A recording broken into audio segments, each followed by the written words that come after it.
Aussi loin que je me souvienne, j'ai toujours eu un lien invisible avec le Japon. Un fil rouge discret mais bien présent, qui m'a suivi toute ma vie, parfois en arrière-plan et parfois comme une évidence.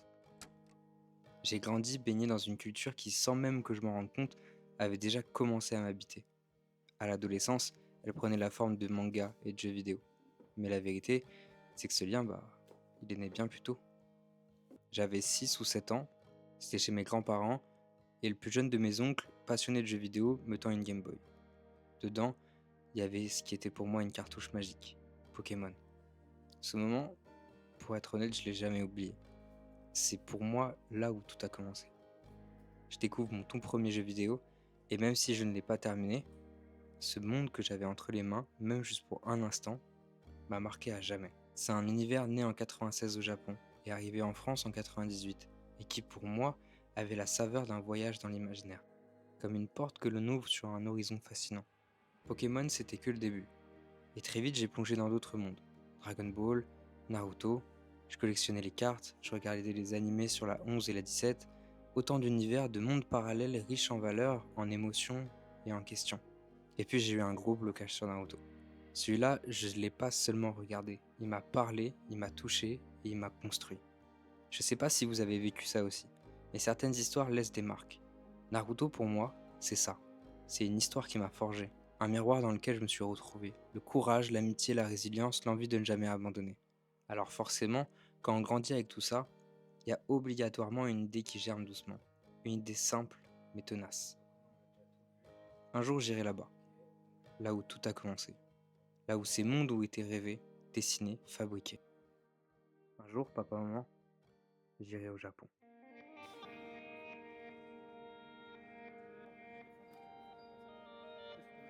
Tu t'envoles toi? J'ai un problème avec les mecs qui s'envolent. Ça va t'envoler. Japonais? Oui. Japonais?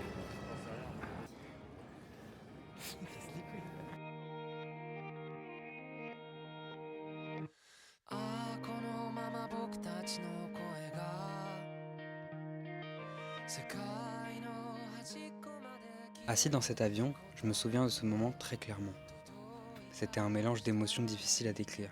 Un peu de pression, un peu d'appréhension. On savait qu'on partait pour un périple, avec plusieurs arrêts, des visites dans tous les sens, et cette petite peur au fond de nous, celle d'en faire trop, ou au contraire, de ne pas assez voir, de ne pas assez profiter du temps qu'on avait sur place. Mais au-dessus de tout ça, ce qui dominait, c'était l'excitation. On avait 14 heures de vol devant nous. 14 heures pour réaliser doucement que lorsqu'on poserait les pieds au sol, on ne serait plus en France. On serait à Tokyo. Tokyo, cet endroit qu'on avait tous rêvé de visiter.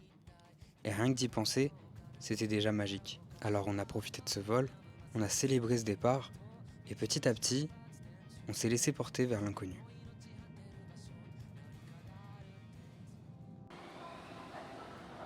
L'arrivée à Tokyo, c'était tout simplement magique. Dès qu'on a mis un pied dans l'aéroport, on a senti la différence. Tout était tellement propre, organisé, silencieux, ça nous a presque choqués. Et surtout, on avait vraiment l'impression d'être entré dans un décor d'animé, ou même dans un manga. Les couleurs, les lumières, l'atmosphère, je ne sais pas si c'est parce qu'on idéalisait le Japon depuis des années, mais tout correspondait exactement à ce qu'on avait imaginé.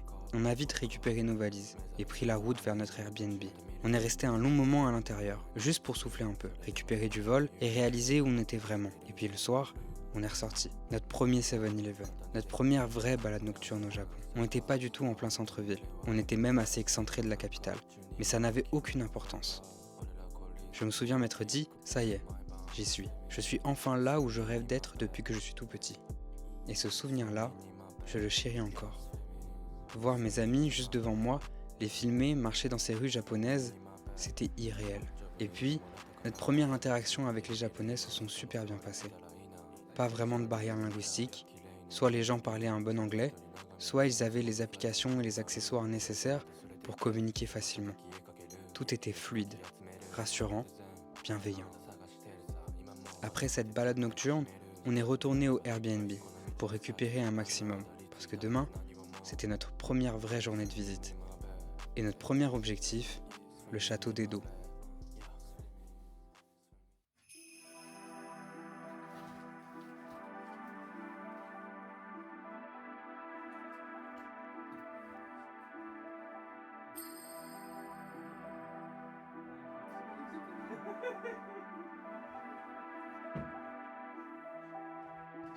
Pour notre premier jour sur le sol japonais, on avait choisi un symbole fort, le château d'Edo.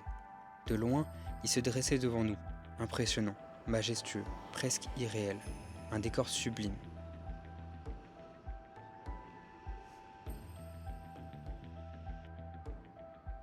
Et pourtant, on n'a pas pu y entrer. Premier matin, premier imprévu. Fermé. On s'était simplement trompé de jour. On aurait pu être déçus, mais au fond, ça faisait partie du voyage. On apprend vite que le Japon n'aime pas se dévoiler d'un coup. Il faut mériter chaque découverte. C'est aujourd'hui qu'on verra le château. Hein.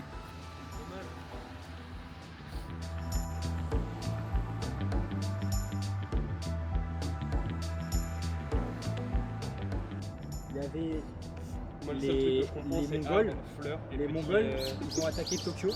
Ouais. Du coup, dans le château, ça se protégeait en balle. Ouais, t'es mal, le gros Mercedes.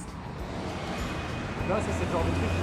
Tu vois Ouais, ne tourne pas la situation, continue ta lecture là, t'étais c'est parti. tout, l'histoire elle est finie, frère. Je sens qu'on s'est fait scam un peu. Ouais, suis je pas pense qu'il convaincu, s'est fait douiller. hein. Je lui fais pas archi confiance. Il s'est barré. Il est en big kimono. Non, c'est trop stylé, frère. Alors on a changé de route. Sans trop réfléchir, guidés par nos envies du moment.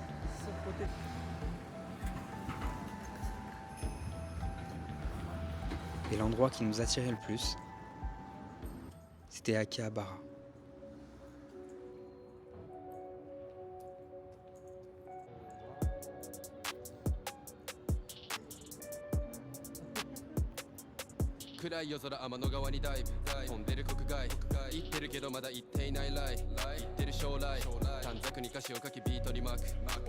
Akihabara, là-bas, en marchant, j'ai eu ce sentiment étrange, d'être à la fois très loin de chez moi et pourtant exactement là où j'ai toujours voulu être. Les rues vibraient, les écrans, les musiques, les affiches géantes. On a déambulé entre big caméras, Don Quirote et puis on est tombé sur les Gachapon. Ce sont de petites machines colorées alignées les unes à côté des autres. On glisse une pièce, on tourne la manivelle et une capsule tombe, enfermant un secret. On a passé un long moment là-bas, à observer, toucher, essayer de tout comprendre. On fouillait les rayons de figurines, on s'arrêtait devant les cartes Pokémon comme des enfants devant une vitrine de Noël, et à un moment, l'excitation est retombée, pour laisser place à quelque chose de plus simple, la faim. Alors on a décidé de chercher un endroit pour manger, notre premier vrai repas japonais. La première fois où nos pas, guidés par la fatigue mais aussi par l'émerveillement, allaient nous mener vers un bol chaud, un plat authentique.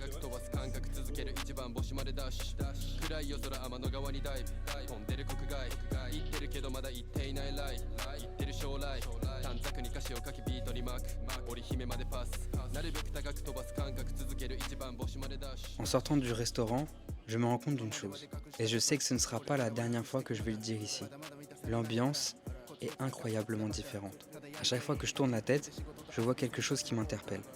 Mon œil d'habitué de manga, d'anime, de jeux vidéo n'arrête pas de repérer des coins parfaits pour filmer, pour faire des photos, pour capturer des moments. C'est comme si le Japon entier ressemblait à ce que j'avais toujours imaginé. Mon cerveau est encore bloqué sur toutes les images que je me faisais depuis des années. Et la réalité est exactement pareille. On est seulement à la moitié de la journée, et je suis déjà loin d'être déçu. Au contraire, tout dépasse nos attentes. Alors pour la suite, on décide de vivre quelque chose de profondément traditionnel. La floraison des cerisiers. Au Japon, ce moment est presque sacré. La saison des cerisiers en fleurs s'appelle Hanami. En japonais, les caractères signifient littéralement « regarder les fleurs ». Et si on a choisi cette période pour voyager, c'est justement pour ça. Fin mars, mi-avril, on a calé nos dates pour être en plein cœur de cette saison que les Japonais attendent autant que les premières neiges ou un festival d'été. Les sakuras. Ce n'est pas seulement des arbres qui fleurissent. C'est un spectacle éphémère. Quelque chose qui transforme les parcs, les temples, les rivières, les rues. Le rose, le blanc, les pétales qui volent, le vent qui les emporte. Les Japonais en raffolent. Pour eux, le sakura représente quelque chose de très symbolique. La beauté fragile, passagère, presque instantanée de la vie. C'est beau, mais ça ne dure qu'1 à 2 semaines. Alors chacun essaye d'en profiter un maximum. Dans les parcs, c'est évident. Il y a des stands de nourriture, des stands de souvenirs, des gens qui chantent, d'autres qui jouent d'un instrument. On croise même des personnes en kimono qui viennent célébrer ce moment comme leurs ancêtres le faisaient il y a des siècles. Et tomber sur cette scène par hasard, c'était un choc. Un choc dans le bon sens du terme. Comme si le Japon nous offrait un accueil qu'on n'aurait jamais pu imaginer. Après le parc, on a continué à marcher, guidé par cette envie de découvrir un Japon plus calme, plus spirituel. Et très vite, on s'est retrouvés devant nos premiers temples. Il faut le dire, on en a visité énormément pendant le voyage. Vous allez en voir défiler tout au long du documentaire. Et pour moi, c'était fascinant. Entrer dans ce monde-là, dans cette culture que je n'avais vue que de très loin, c'était comme franchir une frontière invisible. On passait sous des torii, on longeait des allées de pierre, on s'arrêtait devant des hôtels silencieux. Et à chaque fois, on avait ce sentiment de respect, de calme, de lenteur. Un rythme complètement différent de ce qu'on vit en France.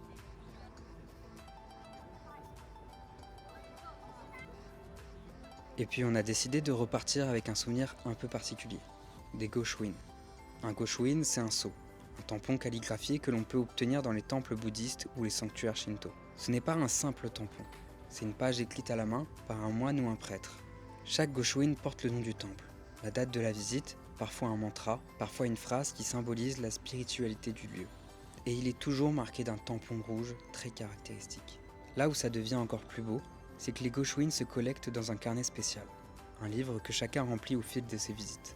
Et chaque temple a son propre style, sa propre manière d'écrire, son propre esprit. Ça devient alors un objet unique, un morceau d'art et de spiritualité qu'on construit page après page. Pour les Japonais, ce n'est pas un souvenir touristique, c'est une trace spirituelle, un témoignage de respect envers le lieu sacré. Et quand on a commencé à remplir le nôtre, on a senti ses pensées. On savait qu'on ne le finirait pas en un seul voyage, mais c'est justement ça qui le rend précieux. On pourra revenir, un jour, et continuer à l'écrire.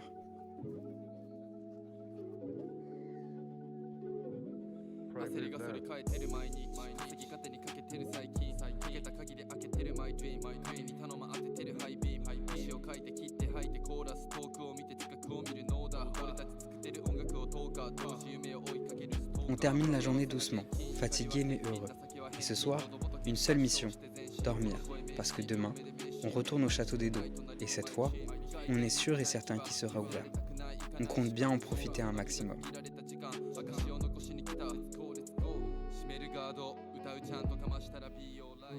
Mais tu sais qu'en vrai de vrai...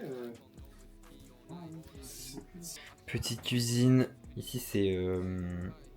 le thème, c'est sushi. Petite toilette avec le fameux jet. Le jet qui a été testé et approuvé par l'ensemble de l'équipage. Salle de bain, ça ressemble à ça. Ça se voit, il y a du sprawl qui est pratiqué ici. Et enfin, le salon qui a été converti. Le lendemain matin, nous voilà de retour devant le château d'Edo. Et cette fois, pas de mauvaise surprise. Il est bien ouvert, le soleil est avec nous, le ciel est clair. La journée commence parfaitement. On entre dans les jardins, immenses, parfaitement entretenus. Et on avance tranquillement pour découvrir les bâtiments, les remparts, les points de vue. Ce qui m'a frappé, c'est le mélange des gens autour de nous. Bien sûr, il y avait des touristes comme nous, émerveillés à chaque pas, mais il y avait aussi beaucoup de Japonais, venus simplement se promener, marcher avec leurs enfants, avec leur famille, ou même avec leurs animaux de compagnie. C'était un lieu historique, mais aussi un lieu de vie. Et pour profiter pleinement de la visite, on avait même un guide touristique personnel. Mathias. Tu vois ça, c'est des pierres qui ont été amenées directement des Japonais du sud vers le nord. D'accord. Là, on est où là? On est au sud ou on est au nord? Du Japon, je vous envoie. Ah, stylé. Ils sont arrondis les murs, c'est ça là? Ah non, c'est pas arrondi. Non? En gros, ils ont une surface qui est assez lisse, Exactement. assez arrondie Ouais. pour permettre que tu puisses pas monter dessus. Tu vois. Et si tu rajoutes de l'eau dessus, Ouais. c'est encore plus glissant. Et comme ça, les Mongols, pendant leur attaque, ils se tiraient. Déjà, faut dire que s'ils n'avaient pas de maillot de bain, les Mongols. Voilà, Rien du tout. Je disais non, je vais pas à l'eau. Au-delà des blagues de Mathias, on a vraiment adoré cette visite. Le château d'Edo, ses jardins, son atmosphère, tout était magnifique. Je vous laisse quelques images pour que vous puissiez admirer par vous-même la beauté de ces lieux.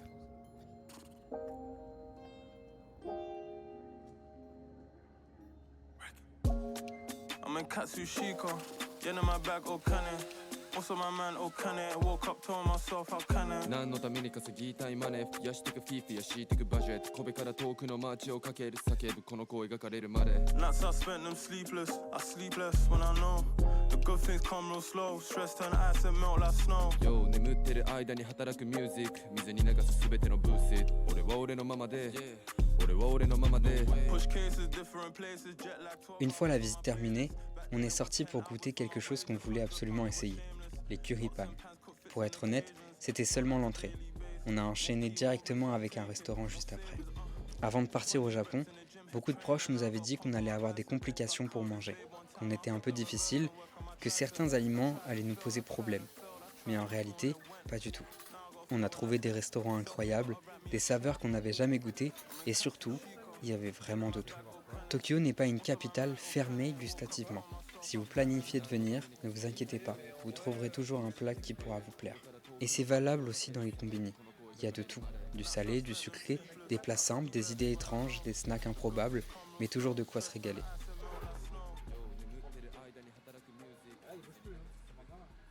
Pour cette avant-dernière journée à Tokyo, on voulait encore voir un temple. Mais cette fois-ci, on a pris le temps de vraiment observer les habitudes des Japonais. On a découvert plusieurs rites, la purification de l'eau, les prières, le tirage de bâtons, les dondien.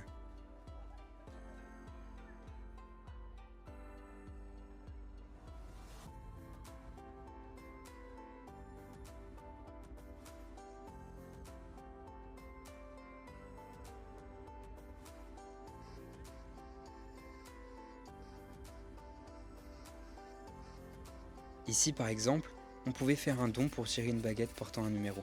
Ce numéro correspondait à un présage, bon ou mauvais.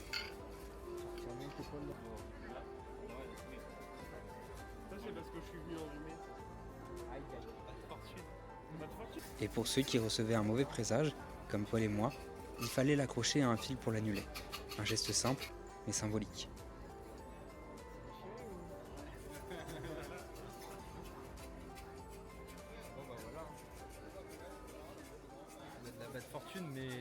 Une fois sorti du temple, on a continué à marcher en ville et on est tombé sur notre faiblesse principale, les gachapon.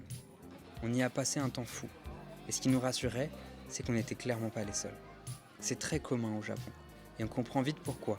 C'est addictif, amusant et toujours une surprise.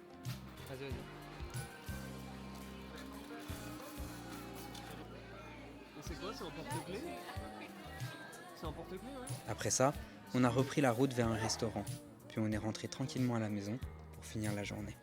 Pour être honnête avec vous, j'appelle ça un documentaire, mais je ne sais pas vraiment quel nom donner à ces vidéos. Je sais simplement que ce sera une série. On a passé 3 jours ensemble et j'ai essayé de vous raconter ce que j'ai vu, mais surtout ce que j'ai ressenti. Oui, certaines scènes se répètent. Oui, on retourne dans des temples, dans des rues, dans des quartiers, mais c'est justement ça la beauté du Japon. Chaque endroit, même répété, raconte quelque chose de différent. Dans les prochains épisodes, vous allez voyager avec moi, avec nous, et vous allez découvrir d'autres ambiances, d'autres villes, d'autres histoires. Il nous reste une dernière journée à Tokyo, puis on partira à Miyajima, une île qu'on attend tous avec impatience. J'espère que vous serez là pour la suite, parce que ce voyage vaut vraiment la peine d'être vécu. Alors si c'est pas encore fait, abonnez-vous pour suivre l'aventure, et je vous donne rendez-vous dans le prochain épisode de Un jour, j'irai au Japon.